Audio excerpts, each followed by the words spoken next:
Assalamu alaikum. Hello everyone. Today we have another lesson on Mega Goal 6. But before we start the new lesson, let's take a quick overview of the previous one. In the previous lesson, we started with the topic of the unit, beauty is only skin deep. We said this expression means that beauty is only an artificial thing and it doesn't reflect the inner beauty and the personal traits. Then after that, we started with the first skill that we have talked about yesterday, which is pronunciation. We've said that pronunciation means the way we say a word, the correct way of saying a word, and pronunciation lessons help us understand what we hear and utter the words properly. In the previous pronunciation lesson, we learned how the auxiliary verbs are usually not stressed. We learned that auxiliary verbs are not stressed or are not usually stressed in sentences unless they are used for special emphasis. And we talked about the auxiliary verbs. We said that they are have, has, and had, do, does, and did, and also the modal verb in addition to the verb be. On the other hand, we said that the negative auxiliary verbs are stressed within sentences. Then we listened to some examples and you were asked to practice and repeat with the recording. Then we moved to the second part of the lesson, which is vocabulary building. In the vocabulary building, we listened to an essay about beauty. These 8 words were extracted from that essay. You were asked to listen carefully and try to guess the meaning of each one of these words so you can understand the meaning from within the context. We started with the first word, which means, the first word which is emerge, which means something that come to the existence from nowhere. Number 2, famine, which means or when people die out of starving or of shortage of food.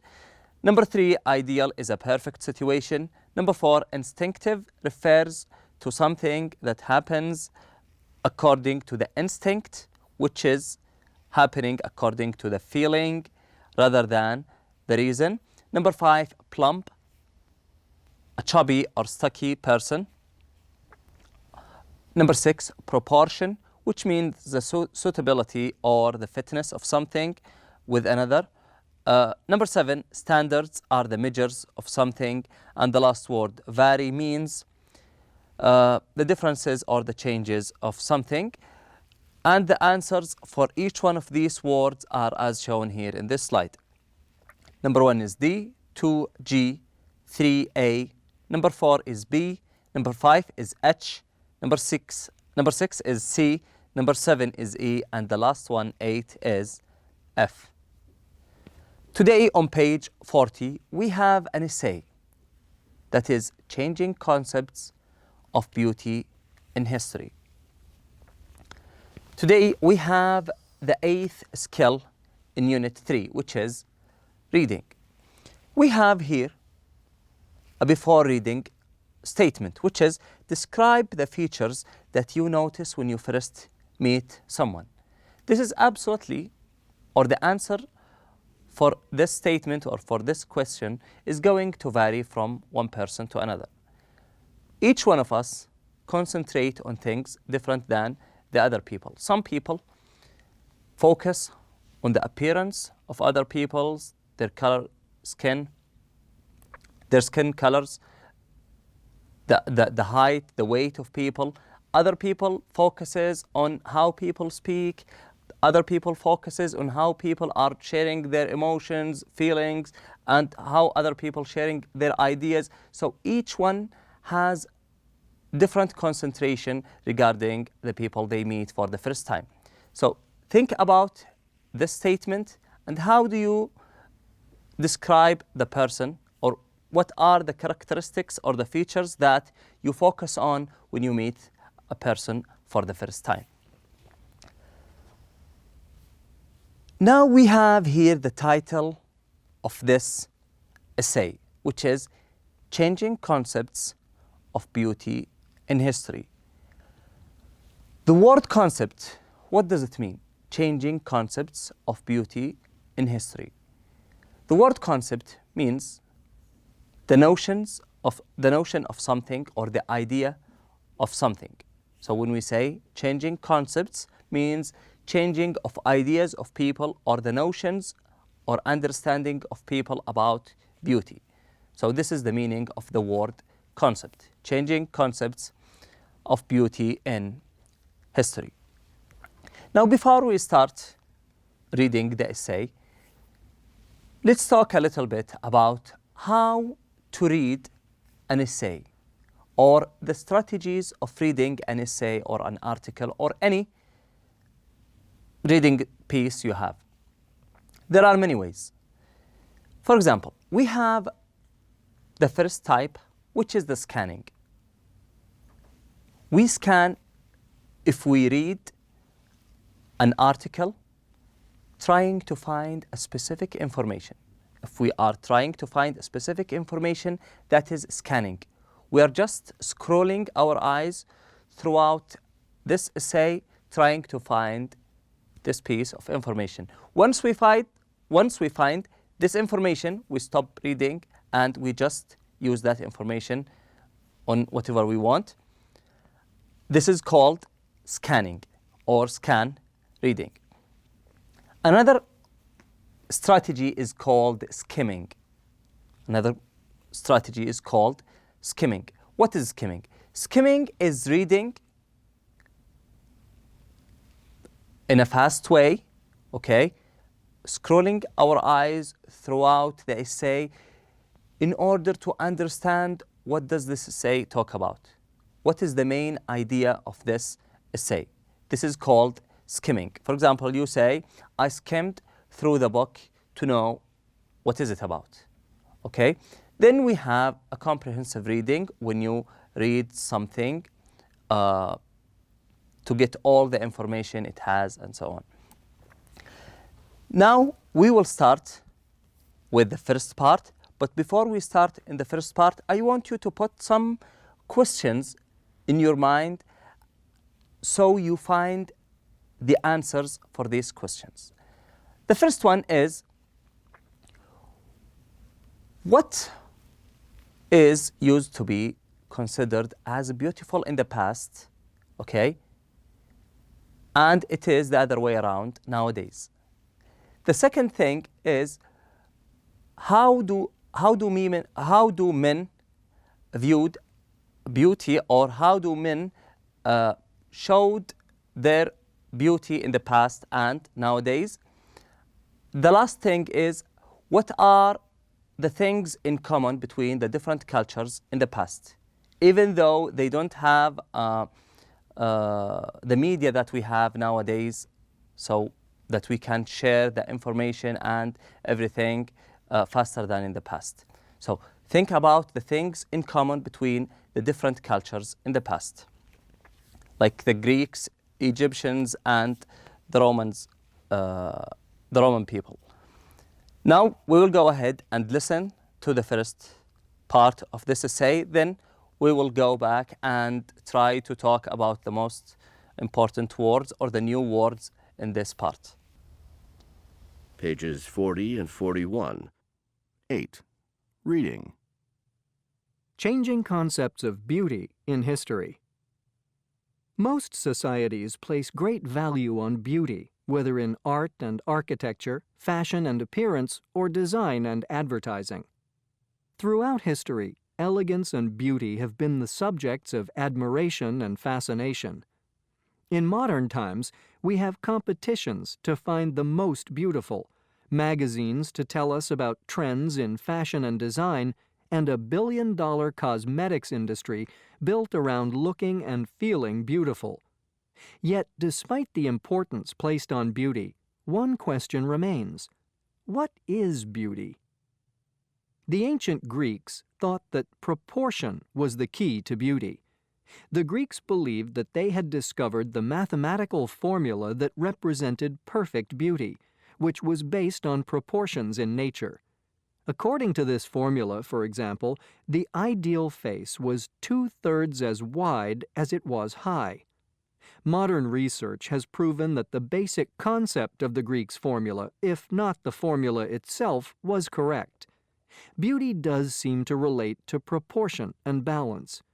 When related to beauty, these qualities are called symmetry. A perfectly symmetrical face, just like a symmetrical flower, would have a left side that is identical to its right side. Research has shown that the more symmetrical an object or a face is, the more beautiful it is believed to be. You might assume that this response to symmetry is something we learn. However, research has shown that the human appreciation for symmetry is instinctive. It has been found that babies will spend more time staring at pictures of symmetrical objects than they will at photos of asymmetrical objects. Not only is this response instinctive, but it does not appear to vary from one culture to another. In a study conducted at the University of Louisville, Kentucky, participants from 13 different countries were shown pictures of a number of different people. All the participants rated the attractiveness of the people in the same way. They all gave the highest ratings to the people with the most symmetrical faces. In this part, we have many new words that needs explanation. We will start with the first one, which is architecture. The word architecture refers to the knowledge that is related to designing buildings and so on.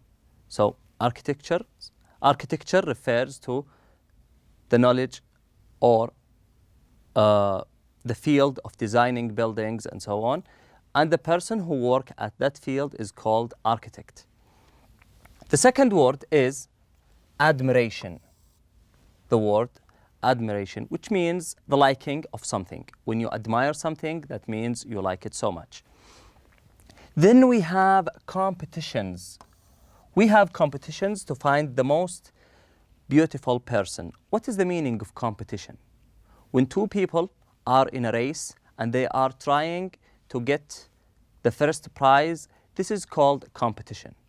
They are racing to win the first prize, so this is called a competition. People have competitions or there are competitions to find the most beautiful person. Also here we have the word cosmetics industry. What is the meaning of cosmetics? The word cosmetics refer to the tools that are used for the beauty, like we have studied in the previous lesson, like the nail polish, eyeliner, and so on. Another word here we have is symmetry. The word symmetry means two identical things. When we call something symmetrical, that means it is identical with something else. They both look alike. And if you notice here, in this line, we have the word symmetrical and we have asymmetrical. Sometimes we use the word a, like here, symmetrical and asymmetrical, to give the opposite meaning of the word. Symmetrical means identical things. Asymmetrical is the opposite, two different things. And this a is usually used to give the opposite meaning, like the word normal means an average thing or regular thing, and the word abnormal is the opposite. So sometimes we add a, sometimes we add a and b. So they are both correct and they both give the opposite meaning of the word. This way of adding a word before the sentence, adding a part before the word to give the opposite meaning is called a prefix. There are many ways of adding prefixes. There are many parts like the a, ab, un, in, im, and so on. Now let's go to the second part. So pick up your pen, listen carefully here, try to underline the new words, and we will get back once we finish listening to the recording. While it is true that people across all cultures tend to admire symmetrical features, standards of beauty do vary from one culture to another and from one time period to another. For example, each of the following was considered beautiful at a certain time and place, but would not be considered so today. During the Elizabethan era in England, women thought that high foreheads were elegant, so they plucked inches of their front hair to achieve this look. Also during the Elizabethan era, women brushed egg whites over their faces in order to have a glazed look. In ancient China, the belief that it was elegant for women to have tiny feet led to foot binding. From the 14th to 19th centuries in Europe, women would bind their waists. The binding was sometimes so tight that often women could not breathe properly and sometimes fainted. Another example of how the concept of beauty and fashion changes with time is the way attitudes toward weight have changed through the ages. In Europe, between 1500 and 1900, a plump figure was considered very attractive. Famine was widespread, so plump figures represented health and wealth. During that period, it was common for people to pad themselves in order to look heavier. Okay, some of the words here that we will shed the light on is, the first one is plump. It is one of the words that we have studied in the previous lesson, which means a chubby or stocky person. So plump means chubby or stocky. Another word is attitude. The way attitude toward weight have changed throughout the ages. The word attitude means behavior, the way people behave, the behavior of people toward these things, how they looked at these things in the past and how are they looking at these things nowadays. Now let's go to the last part of this essay. In the 1900s, fears of food shortages started to diminish, and with it, so did the chubby figure. A new ideal began to emerge. Thin was in. Of course, this trend has continued to today. Because there is an overwhelming amount of fattening food available in most developed countries, it is now considered more attractive and healthy to be thin. Today, fashion and beauty products are usually associated with women. However, this too is the result of a change that took place over time. In fact, the male form was the original standard of beauty in Western culture. The muscular and fit male athlete was the ideal of elegance. For hundreds of years, makeup was associated with both women and men. Men in ancient Greece, Egypt, and Rome wore makeup on their faces and nails. Roman men even had some bizarre beauty practices of their own, such as the habit of bathing in crocodile water to improve their skin. Men's grooming and makeup went in and out of style a number of times through history, before becoming very unfashionable during the industrial age of the early 1800s. However, there are signs that masculine concern for appearance is making a return, as more men are joining gyms and opting to use skincare products than ever before. The standards for beauty and fashion have changed frequently throughout history and will no doubt continue to do so. However, one thing unlikely to ever change is people's fascination with beauty. Okay, this is the last part of our lesson or of our essay today. We will start with the first word, which is diminish. In the 1900s, fears of food shortages started to diminish. The word diminish means minimize or decrease. So the fear of the shortage of food started to minimize or started to diminish. Another word we have here is the word masculine, which means anything related to men And anything related to woman is called feminine. We have the two words, masculine, anything related to men, and feminine, anything related to women. Now let's go to the last part of our lesson today, which is after reading. Before we start reading this article together, we put some questions in our mind so we can look up the answers of each one of these questions while we read the essay. Now, after reading this essay, we have more questions to answer.